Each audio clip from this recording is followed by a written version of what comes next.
नमस्कार. स्नेहांकित चॅनेलमध्ये मी रोहिणी आपल्या सर्वांचं स्वागत करत आहे. आज मी आपल्यापुढे नवीन विषयावरचा व्हिलॉग घेऊन आलेली आहे.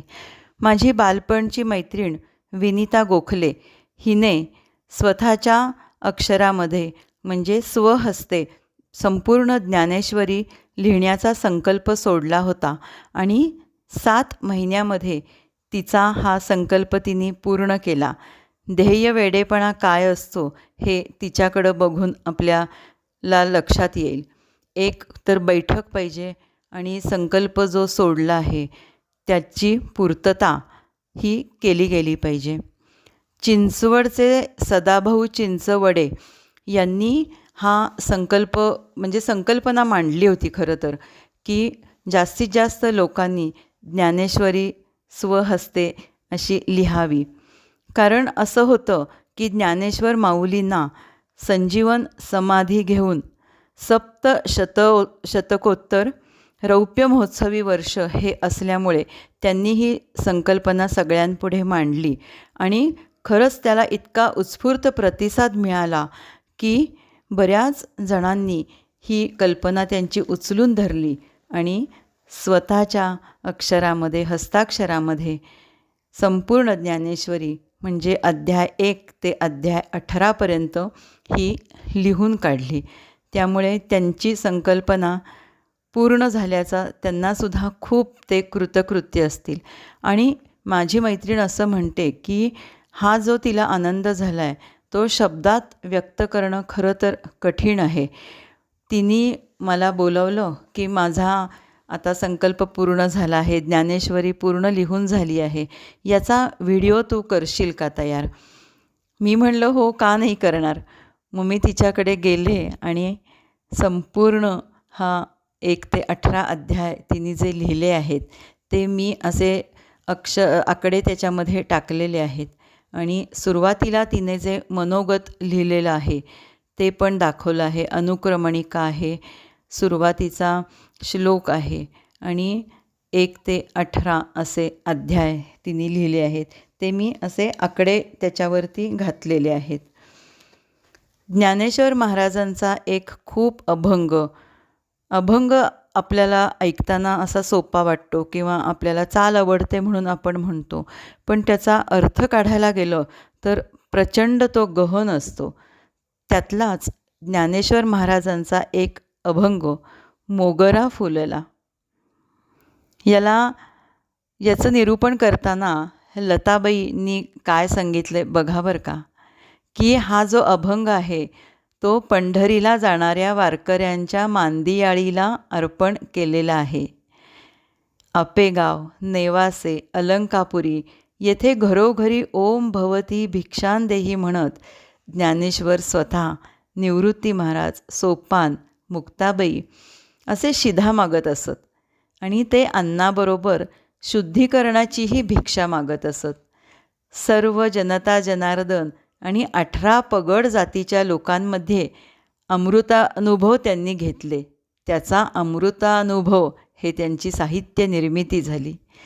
चांगदेवांच्या संगतीमध्ये चांगदेव 65 आली. पुढे असेच असंख्य अभंग होत गेले आणि भावार्थ दीपिकेच्या प्रकाशात त्यांचं जीवन व्यतीत झालं. आणि आजही आत्ताच्या सुद्धा काळामध्ये भावार्थ दीपिकेमध्ये आपलं जीवन व्यतीत होत आहे. भावार्थ दीपिका म्हणजेच ही ज्ञानेश्वरी 18 अध्यायांची, पण किती त्याच्यामध्ये गहन विचार सांगितलेले आहेत की आपल्याला ते जरी प्राकृत भाषेमध्ये असलं तरी समजून घ्यायला वेळ हा काढावाच लागतो. आपण कितीही वेळा नुसतं त्याचं वाचन केलं तरी अर्थ कळण्याकरिता वेळ हा द्यावाच लागतो. आणि ज्ञानेश्वर महाराजांचं हे सगळं जे साहित्य आहे, अमृतानुभव आहे, चांगदेव 65 आहे, ज्ञानेश्वरी आहे, त्यांचे सगळे अभंग आहेत, हे त्यांचं जे सगळं साहित्य आहे ते म्हणजे हे त्यांचं वाङ्मय म्हणजे ही मोगऱ्याची फुलं आहेत असं लताबाईंनी त्यांच्या निरूपणामध्ये सांगितलेलं आहे. त्यामुळे मोगरा फुलला हा जो अभंग आहे त्याचा अर्थ असा आहे की हे सगळी मोगऱ्याची फुलं सगळी मिळून ज्ञानेश्वरांचं वाङ्मय आहे, ज्ञानेश्वरांचं सगळं साहित्य झालेलं आहे. किती अर्थ गहन आहे बघा. आणि ही माझी अशीच ध्येयवेडी मैत्रीण, तिच्या हातून तिने केलेला संकल्प हा पूर्ण झाला आणि मी ह्याचं शूटिंग केलं म्हणून माझा छोटासा ह्याच्यामध्ये खारीचा वाटा की असेल काहीतरी योगायोग म्हणून मला तिथे तिने बोलावलं. हा बघा आता शेवटचा 18वा गीतेचा अध्याय. 1 ते 18 अध्याय मी तुम्हाला क्रमांक असे टाकून इथे दाखवलेले आहेत. आणि या 18व्या अध्यायानंतर तिने काय लिहिलं आहे बघूया आपण. पसायदान लिहिलेलं आहे.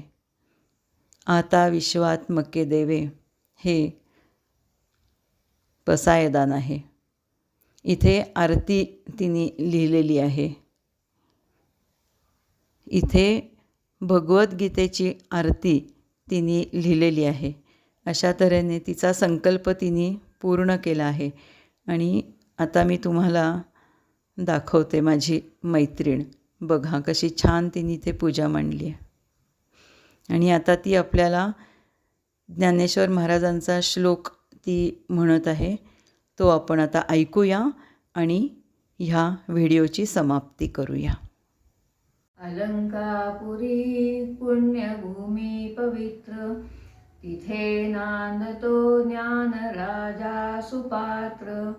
तया आठवीता महापुण्य राशी, नमस्कार माझा ज्ञानेश्वरासी. जय जय रघुवीर समर्थ ज्ञानेश्वर महाराज की जय. ज्ञानेश्वर माऊली, ज्ञान माऊली तुकाराम.